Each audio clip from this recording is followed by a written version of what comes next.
మానవ చరిత్రలో నిప్పును కనుగొనడం ఒక కీలకమైన మలుపు.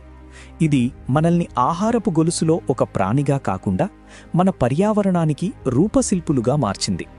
ప్రారంభంలో మానవులు నిప్పును కనిపెట్టలేదు. ప్రకృతిలో మెరుపులు లేదా అగ్నిపర్వతాల ద్వారా వచ్చిన మంటలను సేకరించి భద్రపరిచేవారు. కాలక్రమేణా ఘర్షణ లేదా రాళ్లను కొట్టడం ద్వారా మనకు కావలసినప్పుడు నిప్పును సృష్టించడం నేర్చుకున్నాము. ఇదే నిజమైన ఆవిష్కరణ. వండిన ఆహారం వల్ల శరీరానికి ఎక్కువ క్యాలరీలు అందాయి. ఇది మన మెదడు ఎదుగుదలకు మరియు దంతాల పరిమాణం తగ్గడానికి దారితీసింది. నిప్పు దగ్గర రాత్రిపూట గడపడం కథలు చెప్పుకోవడానికి మరియు భాషా అభివృద్ధికి పునాది వేసింది. ఇది మొదటి సోషల్ మీడియాగా మారింది.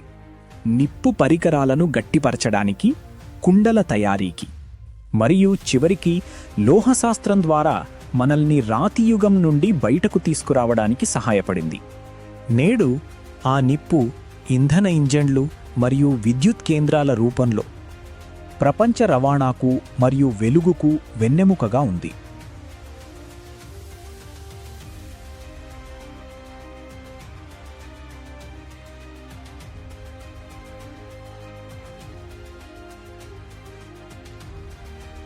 మనం నిప్పును మలచుకున్నాము. ఆ నిప్పు మన చరిత్రను మలచింది. వీక్షించినందుకు ధన్యవాదాలు.